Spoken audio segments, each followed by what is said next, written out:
Ito po dito sa pinakataas, mas marami po dito ang bunga. Doon po pababa. Ayan.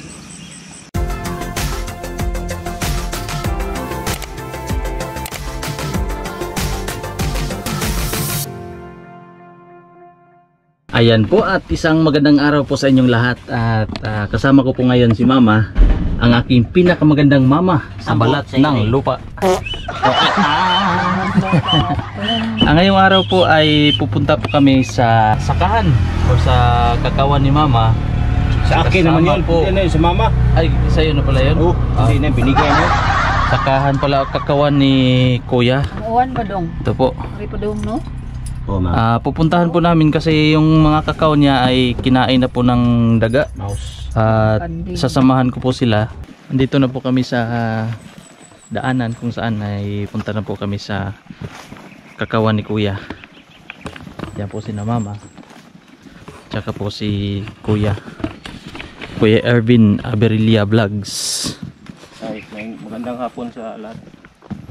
Yan po, at may dala siya na pang spray, pang patay ng damo para po malinis yung area ng kanyang kakao at hindi na po aatakihin ng mga daga. Kaya po kailangang isprayhan or patayin yung mga damo para malinis at mabubulabog po yung mga daga. May nakita po ako dito na fern. Kay laki po na fern.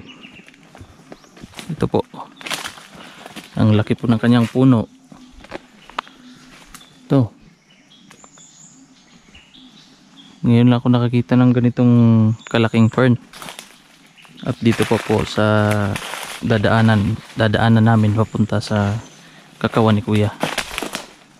Ito po, at saka yun, 3 puno. Ganda po siya tignan. Andyan si Kuya. Nilagyan niya yung tangke ng sprayer. Nilagyan niya ng tubig. Presko din po itong kuha na to. Itong tubig na ito, malinis din ito. Ayan po si Kuya. Yan. Ay, patayin Kuya. tayo ngayon. Patayin natin yung kuwan doon sa kakawan. Yung mga Mga damo. Yan po, laman po ng tangke na yan ay pampatay po ng damo. Krisko to, pwede to inumin. Pwede inumin? Inumin mo. Ito po ay may mga kalabaw lang doon sa taas. Patay. Iba po doon sa niliguan namin ng mga bata nung last vlog ko. Malinis po doon. Ligo sila doon? Doon sa may batis doon? Oh, kahapon. Nandito na po kami sa area sa kakawan ni Kuya. May mga kakao po dito. Ang dami pong bunga. Mabuti na lang po hindi naunahan ng daga. Mga daga. Ito po at hinarvest ni Mama. Ayan. Oh, ito hinog din ito. Ito hinog din. Doon pa. Gunting hindi nadala. Pang pruning knife. Yan po dito sa baba. Marami din pong hinog. Doon po sa baba medyo masukal po yung may mga damo-damo po. Kaya siguro kinakain ng daga. Dito ay medyo malinis kasi na-sprayhan na din ito ni Kuya. Ito po. Ito, maraming hinog dito. Ayan. Ayan. Ayan. Ito po ay tanim pa namin dati. Yung mga nasa high school pa po kami. Mag-harvest na po ako ng kakao. Tutulungan ko si Kuya at si Mama para mas madali po yung trabaho. Kunin lang po namin itong mga hinog na tsaka yung medyo hinog na kasi po kapag minsan kasi matagal kaming babalik dito. Kaya masasayang yung iba. Masisira na po pagbalik namin. Ito po mga ganito. Mahal po ang kilo ng kakao ngayon, nasa 300 plus po. Kaya mas maganda talaga kung may tanim. Babalik din sa iyo yung income. Ang mas doble, triple, ganun po. Tsaka tiyaga-tiyaga lang po. Yung mga ganitong mga farming, tiyaga-tiyaga lang po. At may Panginoon namang nagbibigay ng biyaya sa pang-araw-araw.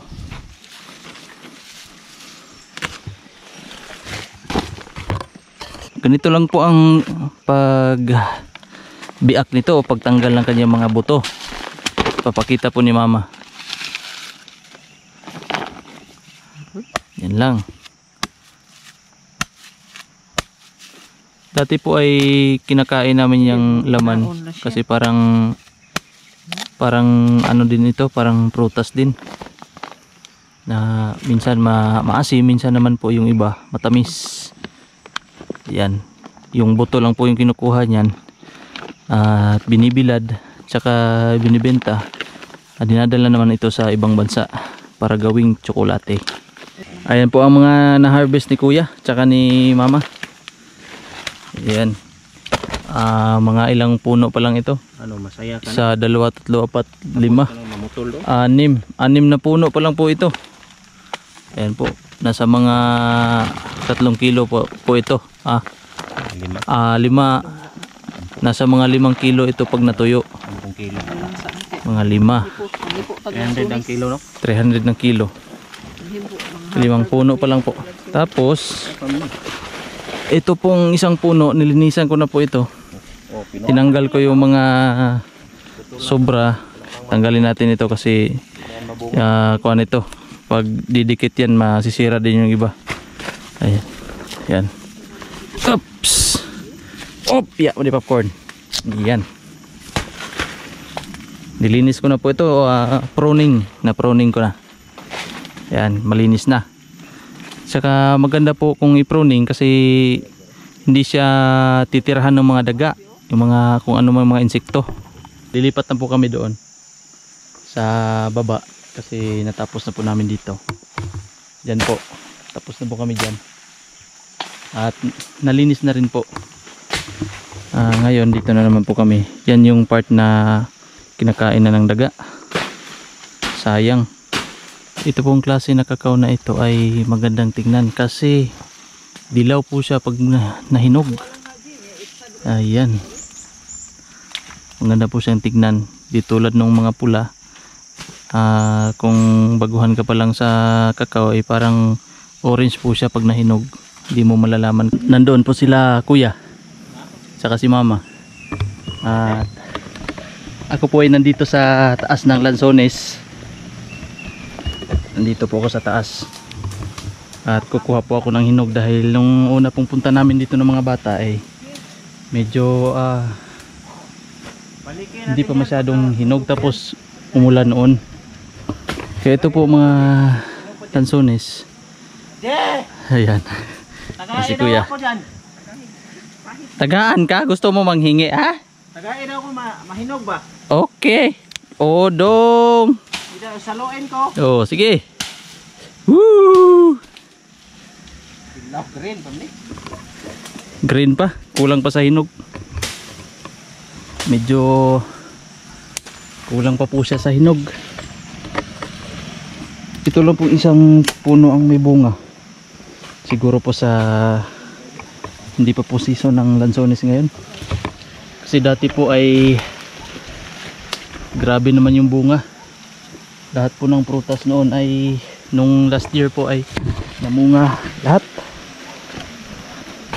Ngayon po ay konti lang po.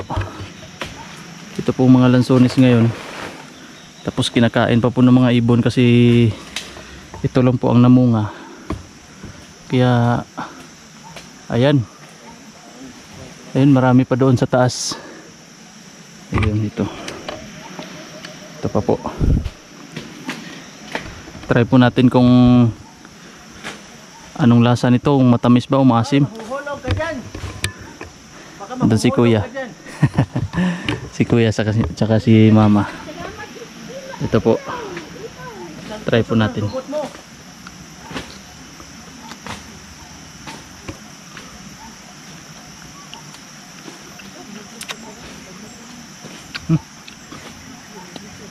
Medyo maasim-asim pa po. Pero pwede na. kuha lang po ako ng makakain. Hindi ko to i-harvest lahat para po pabalikan pa. May yung pipiliin ko lang po yung mga hinog. Ito po dito sa pinakataas, mas marami po dito ang bunga. Doon po pababa. Ayan. Inabot na po kami ng ulan. Napakalakas po ng ulan. At ang oras po ngayon ay alas 4 na yata ng hapon. Kaya uuwi na po kami. Kasi po hapon na po kami pumunta, mga alauna. Alauna na po ng hapon. Kaya medyo alanganin po ang punta namin.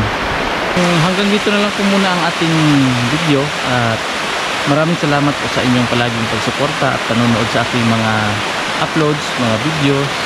At sa lahat po ng mga subscribers, maraming salamat po sa inyong lahat. At ingat po kayong lahat palagi. God bless po.